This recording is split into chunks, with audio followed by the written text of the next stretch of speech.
Magandang araw na naman mga ka-anime. Pag-uusapan na naman natin itong chapter 49. Dito ay nakarating na si Ishiki sa Konoha at nagsimulang mangwasak ng mga gusali at lalabanan na ito nila Naruto at Sasuke at Boruto. Sa chapter na ito guys ay ipapahiram ni Sasuke ang kanyang headband na may scratch sa kay Boruto at magbibigay ako ng aking sariling prediction patungkol sa headband, espada at kapa ni Boruto sa pagdating ng araw. Kung sino o saan ito nanggaling at matatandaan nakita na natin ito sa unang episode o intro ng Boruto. Makikita natin si Boruto ay nakasuot ng headband na may scratch, kapa at hawak ang espada. Pero bago ang lahat ng yan, ipasok muna natin ang ating intro.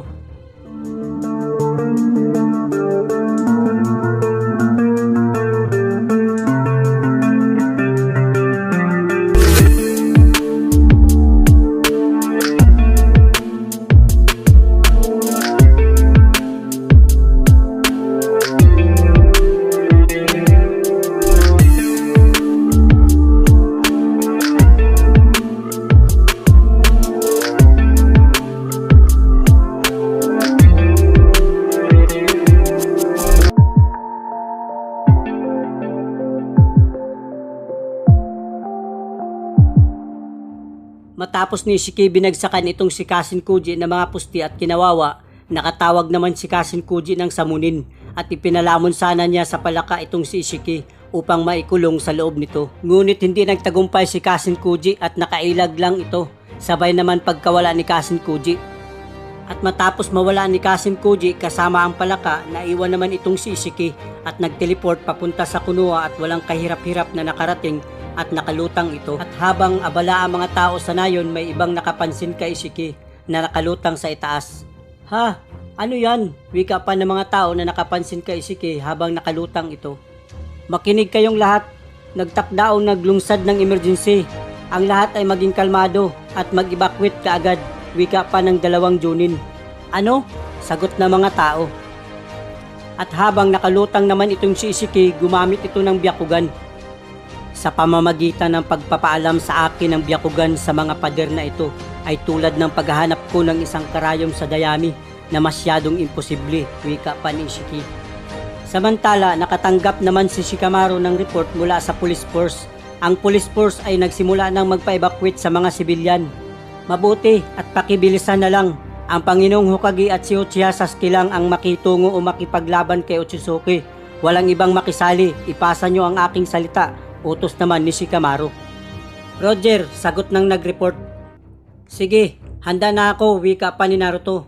Papa, gusto kong wika ni Boruto kay Naruto. Hindi ko na ulitin ang aking sinabi sa iyo, Boruto.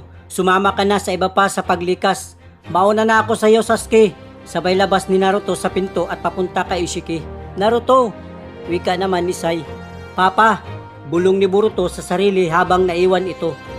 Samantala habang pinapalikas sa mga tao sa nayon, bilisan ninyo dito ang daan, kumalma lang kayo, wika pa ng 2 Jonin na nagpapalikas sa mga tao.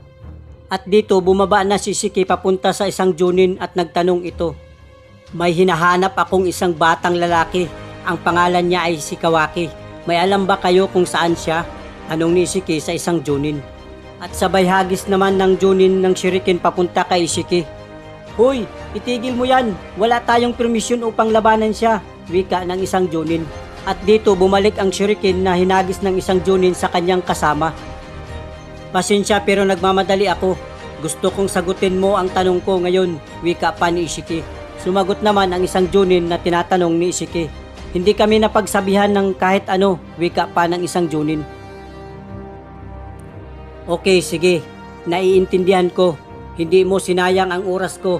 Ituro mo sa akin kung saan ang direksyon ng mga nakakaalam nun, wika pa ni Ishiki. At habang tumatakbo at nagmamadaling itong si Naruto, nakatanggap naman siya ng report. Ang kalaban ay kasalukuyang malapit sa main gate at ang isang nating Jonin ay nasugatan. Asar, wika ni Naruto.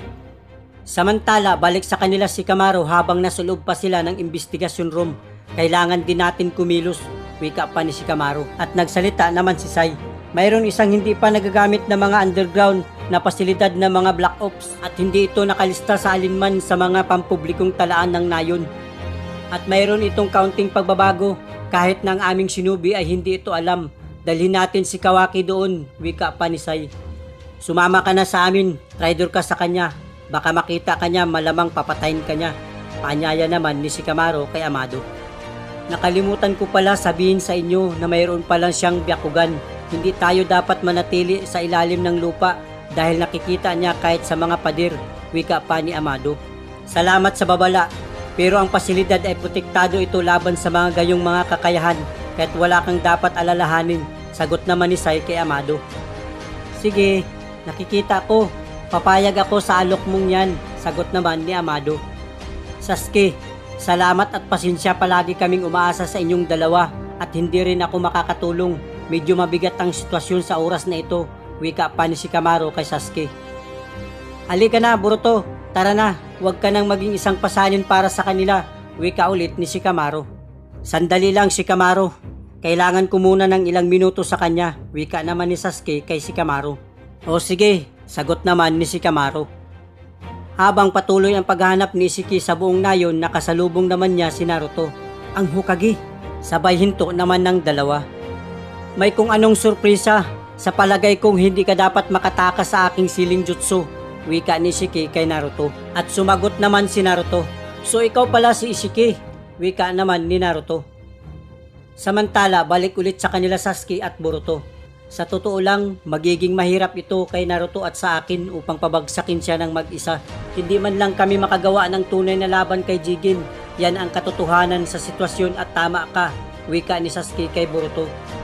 Sabay tingin naman ni Boruto sa kanyang karma. Narinig ko ang tungkol sa nangyari sa laban ninyo kay Boro.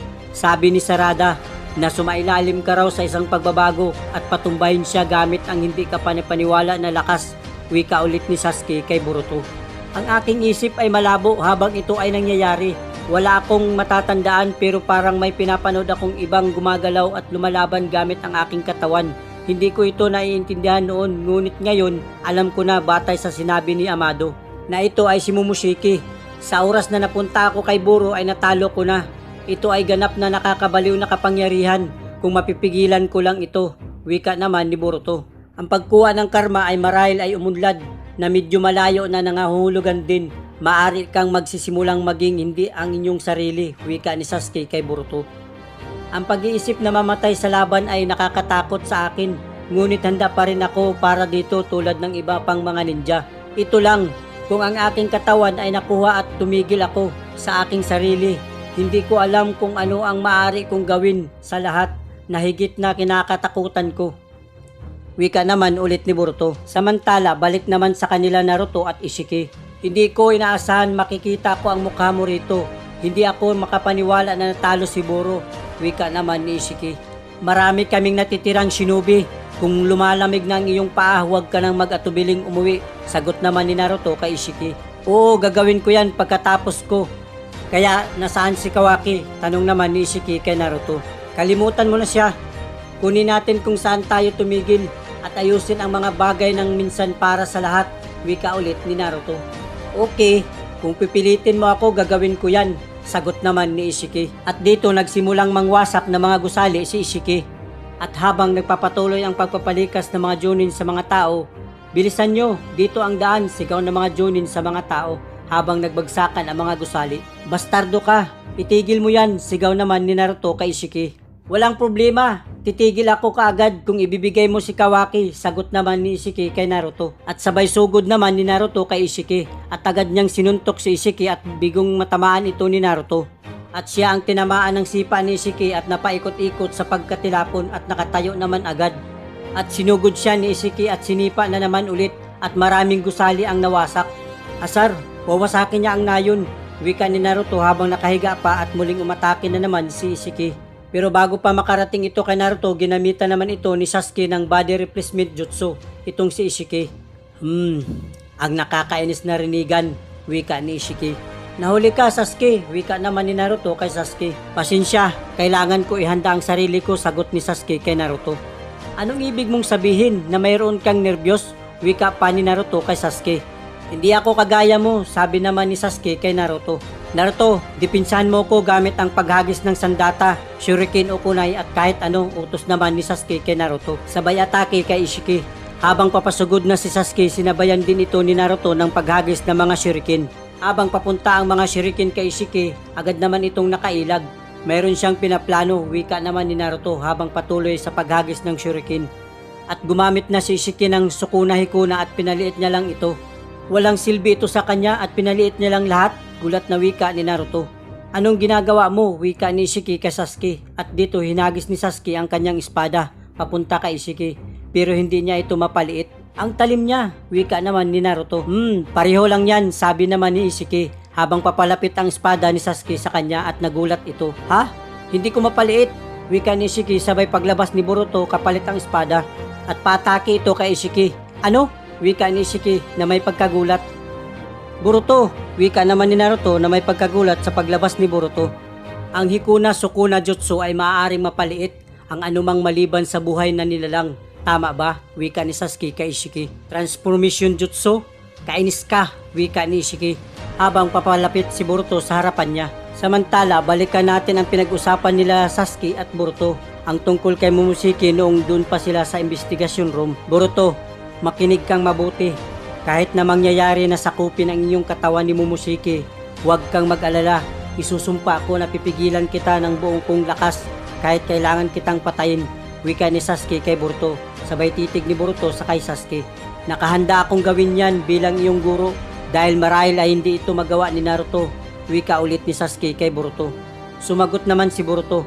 Naalala mong noong huling bisis, nang i-rescue natin si Papa kay Momoshiki, pinahiram mo ko ng iyong headband, pwede ko bang mahiram yan ulit?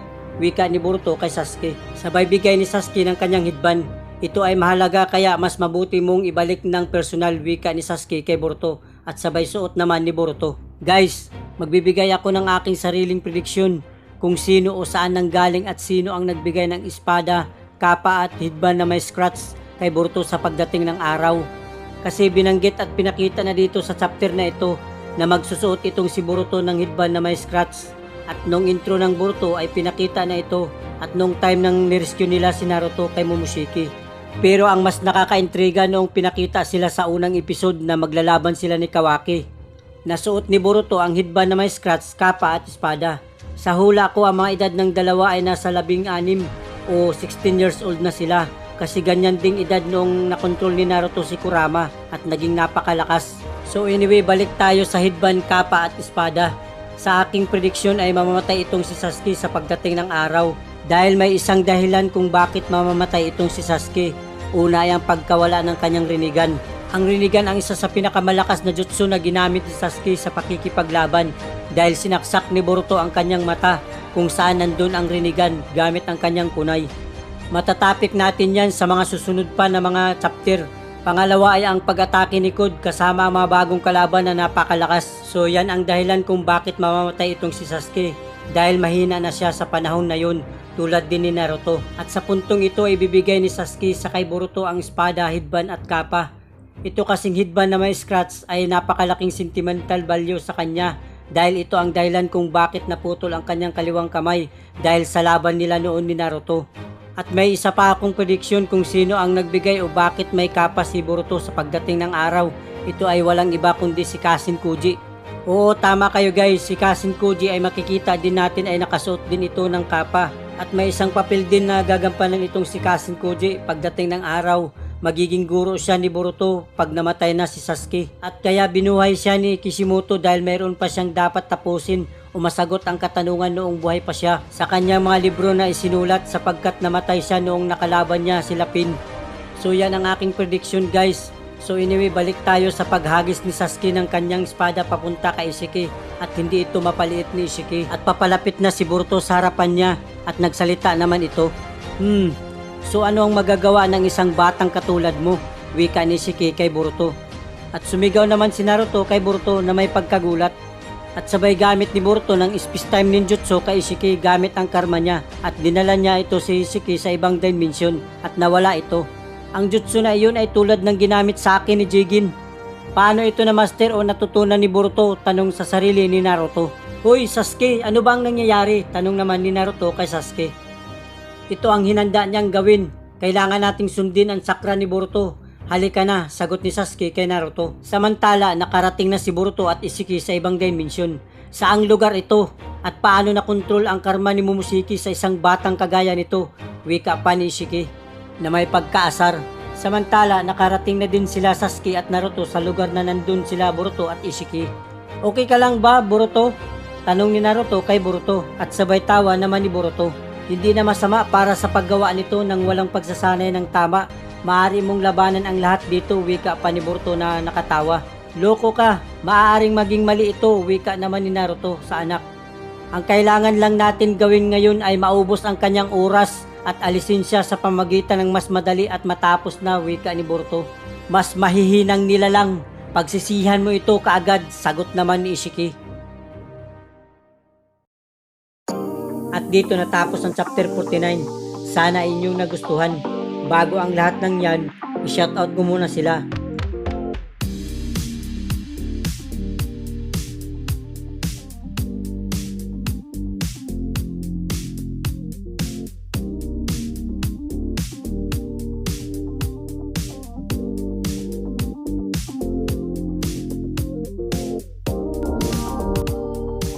Sa mga gustong magpa-shoutout, mag-comment lang kayo sa comment section at bago nyo skip ang aking video, huwag kalimutan mag-subscribe at i-hit ang notification bell para laging update sa mga bagong video.